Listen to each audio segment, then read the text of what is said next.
Remedy-connected universe is home to a number of groups of particular note. Some are large government bureaus, others are dangerous, highly organised factions. The code to the tree is neither of these. A low-level, ragtag group of untrained civilians. They are only of particular interest due to their involvement in a focus point of this instance. This codex will summarise the history, notable members, and tools of choice.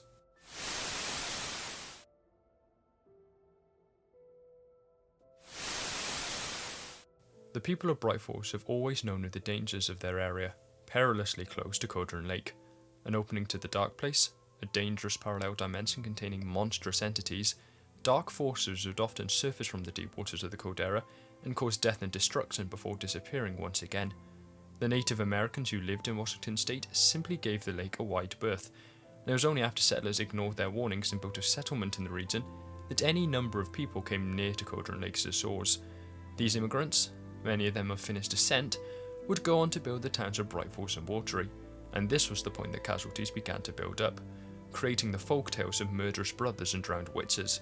As the population rose and fell after the local industry began to stutter, local leaders began to clue into the real cause of these myths, organising themselves into groups ready to defend their towns. The first and most knowledgeable of these groups was the Torchbearers, founded in the closing decades of the 1900s. Led by Frank Breaker, a former member of the Federal Bureau of Control, the Torchbearers acted as a sort of neighbourhood watch, secretly protecting the residents who remained unaware of Cauldron Lake's dangers. Little data exists on who were genuine members of the Torchbearers at this time, and even less can be found on their methods and actions.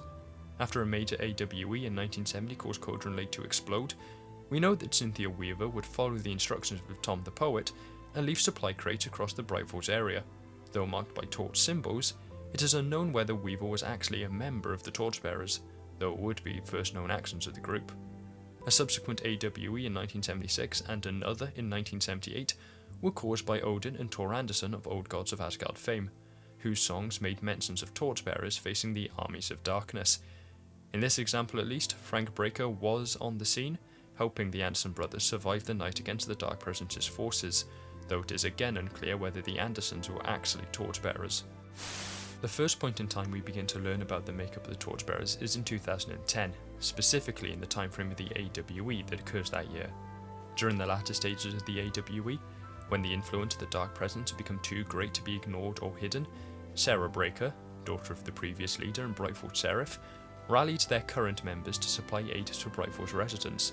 These included KBFM radio host Pat Main and several members of the Bright Falls Sheriff's Department, namely Deputies Thornton, Mulligan, Janes and Grant, as well as Frank Breaker, though he had stepped down from a leadership position.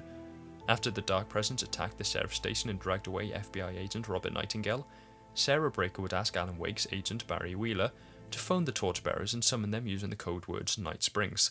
She then escorted Alan Wake through Bright Falls to the local helipad, helping bring down the hordes of Taken that had infested the streets.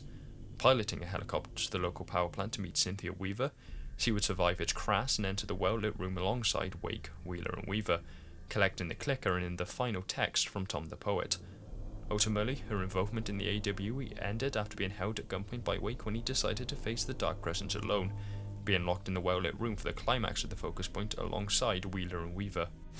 Meanwhile, the other members of the Torchbearers split up to complete individual objectives. Pat Main would travel to KBF FM station in order to ensure its continued running. If an evacuation order had been sent, it would have been communicated and managed over his broadcast. Deputies Grant and Janes would stay in Bright Falls to protect residents from any remaining Taken, although the numbers of Taken had drastically reduced after the main bulk of their army had continued following Alan Wake to the local power plant. Deputies Mulligan and Thornton would travel to Cauldron Lake Lodge, as Frank Breaker knew that Dr. Emil Hartman, leader of the facility, would somehow have been involved with the whole incident. Upon arrival, they were met by a building that had gone through immeasurable damage after the Dark Presence had torn it apart a day or so earlier, and the two deputies would go on to help Hartman and his few remaining staff destroy the last remaining Taken, Mott. Finally, Frank Breaker would travel alone to the local power plant to help his daughter against the hordes. He was accosted by various obstacles during his journey, nearly being killed while waiting for a bridge to become operational and being ran off the road by a poltergeist truck. He met face to face with the Dark Presence's avatar while escaping the wreckage, and only survived the legion they unleashed upon him due to the timely intervention of Wake, who used the clicker at the last moment to destroy almost all remaining Taken by ending the dark hours of the night irregularly quickly. Breaker ultimately survived, and would be the one to open the well-lit room and rescue his daughter, Wheeler and Weaver, marking the end of the Torchbearers' role in the focus point. After the 2010 AWE, the Torchbearers underwent a series of events that made the group redundant for some years. Many of the members simply grew too old to be useful, unable to realistically cope in another Dark Presence attack. Sarah Breaker would leave Brightforce to enter a federal position, replaced by her cousin Tim, and leaving the Torchbearers without a leader. Finally, the Federal Bureau of Control, Frank Breaker's original employer, took greater interest in the area after such a catastrophic event, seizing and cordoning off much of the natural landscape to build an assortment of testing sites and monitoring stations. This especially had negative consequences on the town, as tourism to these natural landmarks fueled much of the local economy. Brightforce survived due to an influx of dark tourists interested in the disappearance of Alan Wake, but Watery was already struggling, and this drove the town to the brink. A local businessman named Ilmo Koskela took it upon himself to revive his hometown, and alongside his brother Jaakko, began funding any and all projects he could think of to bring money into the area.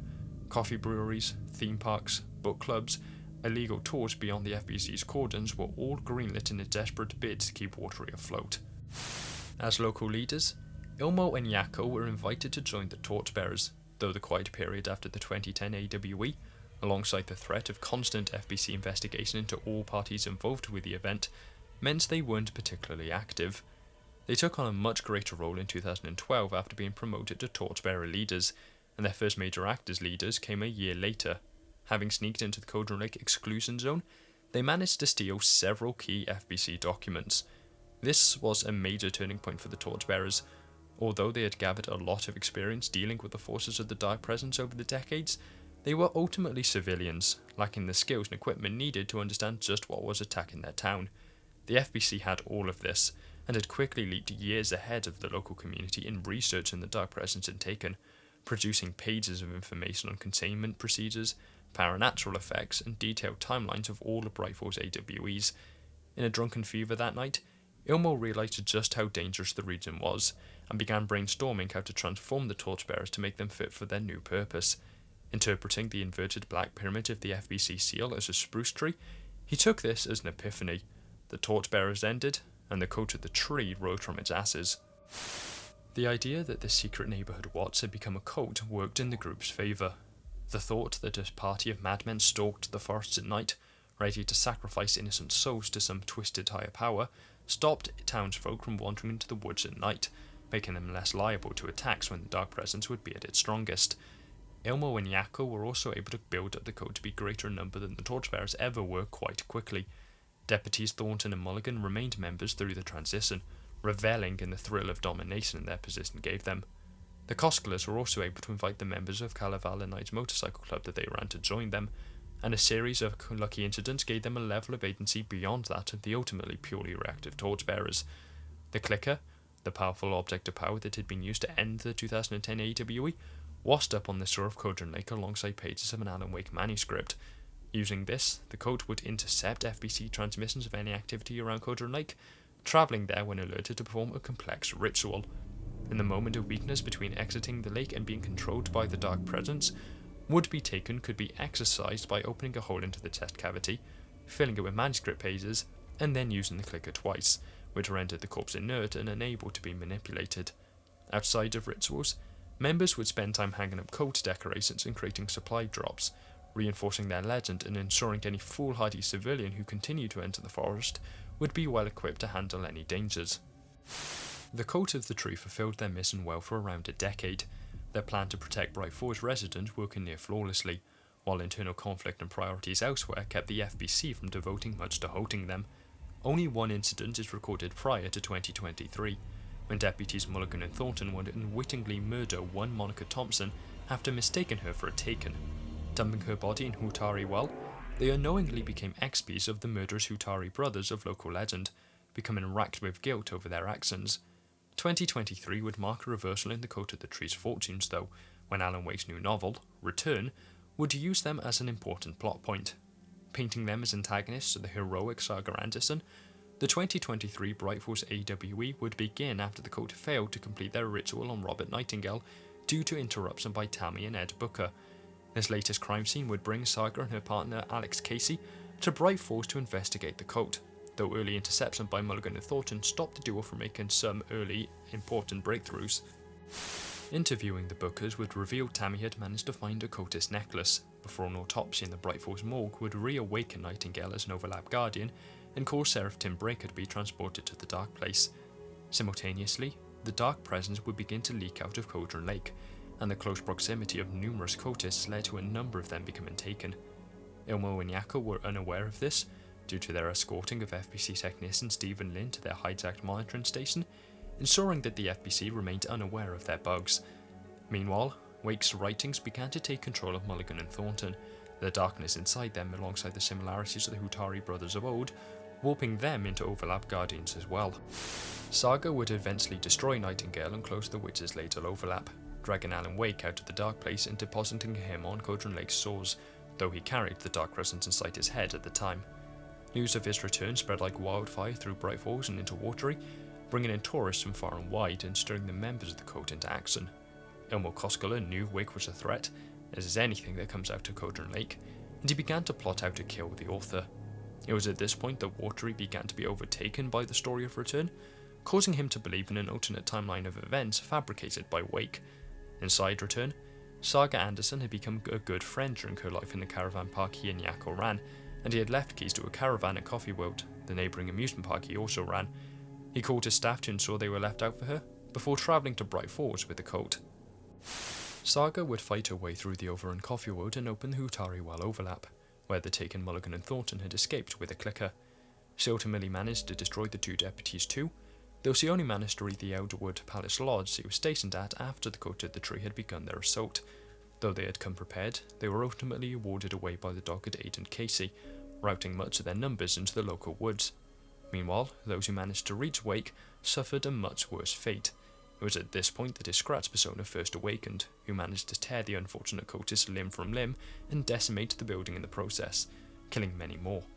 Further attempts to end the writer after the Dark Presence exited his body for a short while would remain fruitless when he managed to reach a nearby shotgun to defend himself, before Anderson ultimately stopped Ilmo from stabbing Wake right to the last second. Much of the cult was destroyed in this conflict, and the remaining survivors were forced to flee back to Watery after the FBC arrived to arrest the Koskelas and control the event.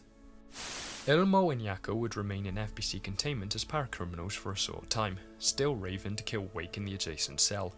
They remained there during the Dark Presence's attack on the Seraph station they were held at, likely saved only by the automatic lock-in of the cell block during a power cut. When Anderson restored the power, they hurled final insults and warnings to both her and Wake, before the final reawakening of the author's Scratch persona would kill Yakko in cold blood, smashing him against his cell bars. Ilmo likely survived only due to Scratch's single-minded pursuit of the clicker distracting them enough that it could be temporarily vanquished, at which point the remaining survivors of the AWE would begin drawing up plan for a final battle. Ilmo spent this time to mourn his brother and explain the founding and intentions of the code to Agent Anderson. C understood his motives and asked a final request of him. While C, Casey and the FBC agent Kieran Estevez would attempt to destroy Scratch at Cauldron Lake, Ilmo and the Cult of the Tree would protect the towns, much as the Torchbearers did 13 years prior. Though taken cultists were among the taken forces of the Dark Ocean Summoning Concert, it is unknown what remains of the cult proper. It may have been entirely wiped out by the end of this focus point, but at best has been significantly weakened by the loss of one leader and many of their members.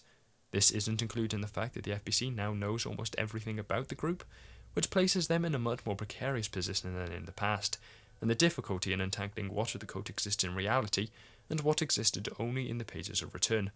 Without full access to the Remedy Connected Universe instance, we cannot verify anything for certain, and so any operators entering the instance should be prepared for possible encounters with the Cult of the Tree.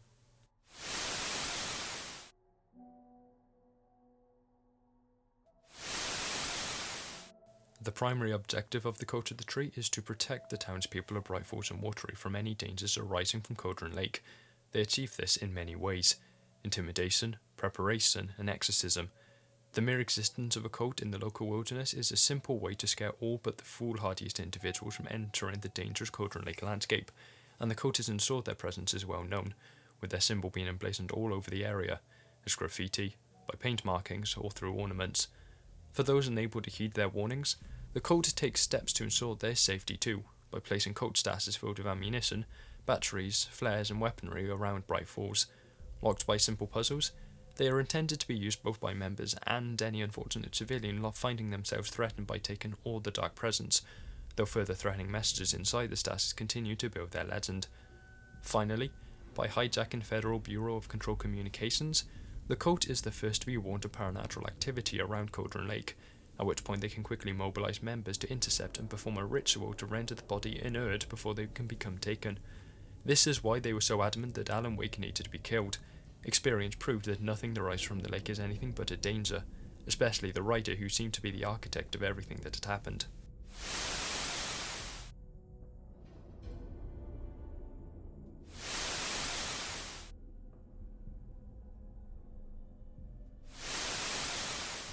The man responsible for transforming the Torchbearers into the Cult of the Tree, Ilmo Koskela, views it as his craziest idea that ever worked. A clever businessman desperate to find the one thing that could save his beloved hometown of Watery from dying out, he understands their fear selves. By transforming a secret neighborhood Watt into a dangerous, bloodthirsty cult, he could move the group from being purely reactive to become proactive, destroying threats before they could cause any damage.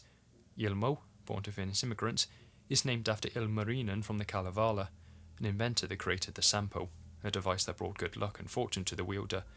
In the same way, Ilmo tried to do much the same by his town of Watery, though the deaths of his brother and much of his cult due to a complete lack of organisation among cultists makes the name ironic. He would be one of the few cultists to both survive the Elderwood Palace Lodge raid and be lucky enough not to become taken, though his fate past this focus point is unknown. Jovial and highly ambitious, Ilmo lies in stark contrast to his timid brother. He is the one who orchestrates the cult, figuring out their ritual, crafting their public view and laying out battle plans, although he isn't afraid to put himself on the front line, taking part in many of the cult rituals and participating in the Elderwood Palace Lodge raid.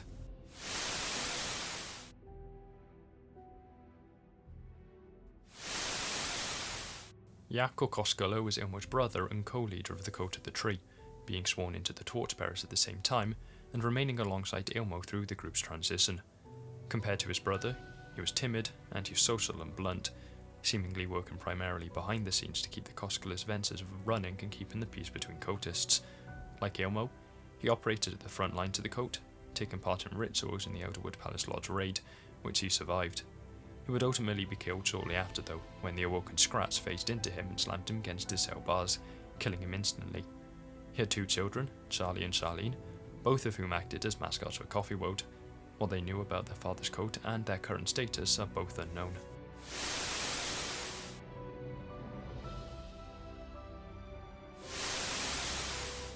Deputy Mulligan was one of the few group members who remained after the Torchbearers became the Cult of the Tree, a member of the Bright Falls Sheriff Department.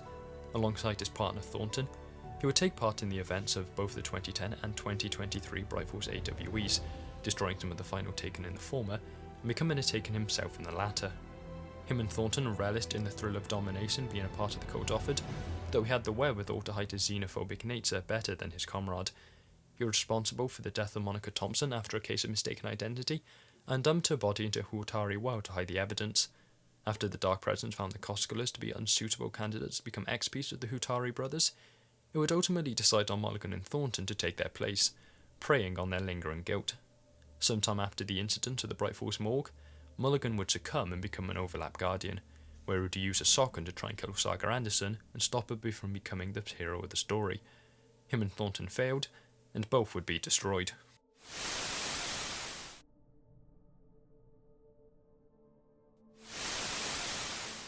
Deputy Thornton, as Mulligan's partner, participated in mostly the same events in the same manner, being a member of both the Torchbearers and the Cult of the Tree, becoming an overlap guardian in 2023, and being destroyed at the hands of Saga Anderson.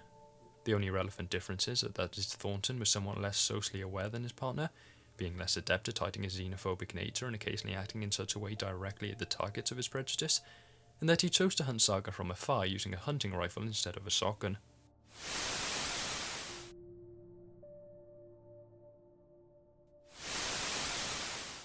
Vladimir Blum was the final known member of the Cult of the Tree, joining the group on August 15th, 2023.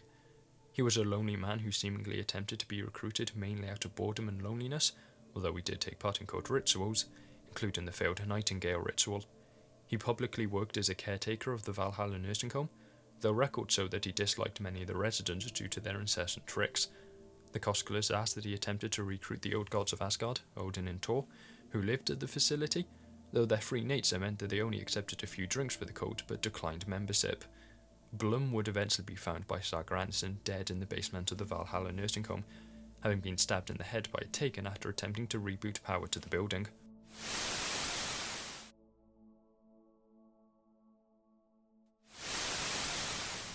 The primary bulk of the Cult of the Tree seemingly consisted of the members of the Kalevala Knights Motorcycle Club, based off their proximity to important cult locations and loyalty to Ilmo Koskela.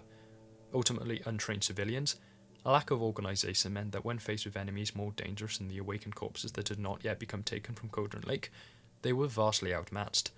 Agent Alex Casey of the FBI was able to rout several cultists merely using his combat training and service pistol, and the cultists that ended up facing Scratch were so thoroughly torn apart that they were reduced to naught but chunks of flesh and vast quantities of blood.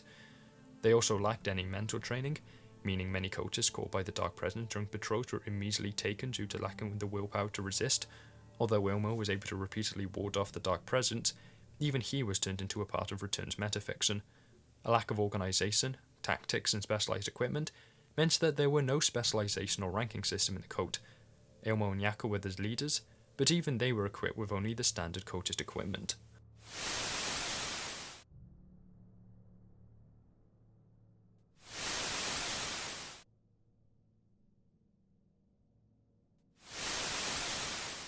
All cultists wear a uniform, consisting of a long raincoat, Cult of the Tree pendant, working boots, and a Deerfest mask. This regalia serves multiple purposes. It protects the wearers from the oftentimes severe weather around Cauldron Lake. It maintains anonymity if an outsider sees them performing a ritual, and considering many of the cultists are strong physical labourers, it creates an intimidating silhouette that helps ensure they are taken as a serious threat. Additionally, the DFS mask is surprisingly resilient, protecting the wearer in the event of a headshot from the front, demonstrated when Saga fought Taken cultists.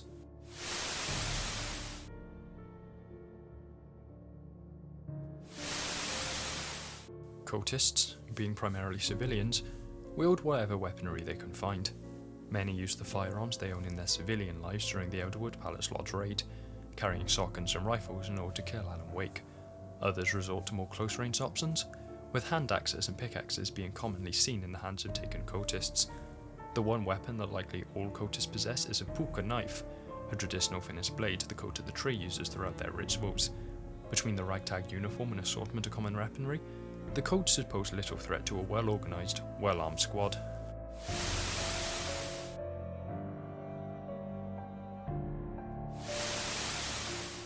The Cult of the Tree has several pieces of equipment it uses to complete their rituals. Knowing that Taken are vulnerable to bright light, cultists surround ritual sites with tripod-mounted floodlights and carry lanterns and flashlights when on patrol. With their intimate knowledge of the local landscape, they know where Cauldron Lake escapees will try and leave their Caldera, blocking off escape routes and congregating wherever is best suited for their ritual, preferably a flat surface like a table of some kind.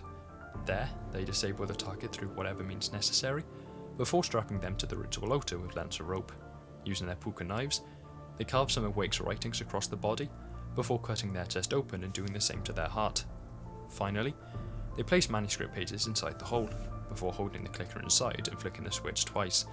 If the ritual is performed correctly, this stops the corpse from becoming able to become a full Taken, which are significantly harder to kill.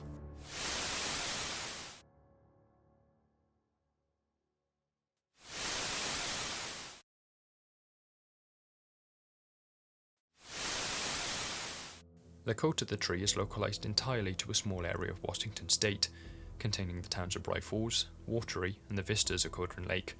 Due to their status as a cult, they hold no legitimate power over the region, though they have successfully completed their mission to terrify local residents into staying away from Cauldron Lake.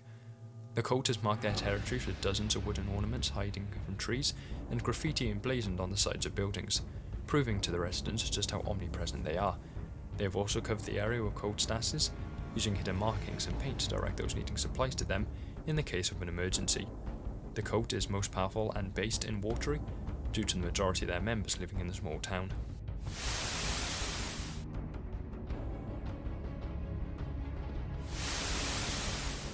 The Kalevala Knights workshop is located just outside the Coffeewood amusement park that Koskela brothers own and run, and acts as a headquarters for the cult.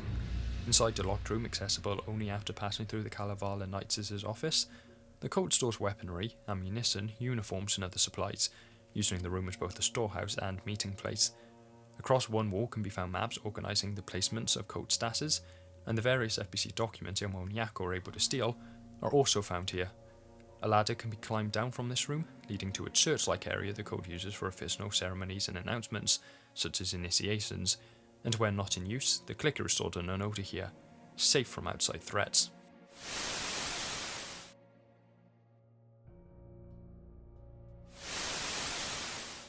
A final location the cult of the tree appears to use is the Watery Lighthouse, positioned above the Watery Lighthouse Trailer Park. Although how the cult uses this building prior to the current fugue state of this instance is unknown, it can only be entered using a key found inside the cult stasses, proving it is controlled and used by them in some capacity. The interior is mostly empty, with a few pages of the return manuscript detailing events in the lives of the Costlers incidentally landing here, alongside some basic storage. A rough blueprint can be found on a table detailing possible plans to use the beam of the lighthouse as a giant weapon against Swords of Taken, though the technology needed for this to work in any capacity is likely to be beyond the capacities of the cult. This marks the end of Codex G001, a summary of all currently known information about the cult of the tree. A disclaimer should be given to any operators planning to use this codex as guidelines on how to approach interactions with the cult. By the nature of the focus points of the Remedy-connected universe that the group is involved in, we cannot currently confirm exactly what of the preceding information is only due to the influence of the artwork produced by various artists trapped in the Dark Place, and what has absolutely happened in the untampered conceptual reality. Additionally, we have confirmation that the creators of the instance are planning to use place additional focus points into the instance timeline, which could render aspects of this codex outdated. If this were to occur, additional supplement will provide updated information. This broadcast will end in 3, 2, 1.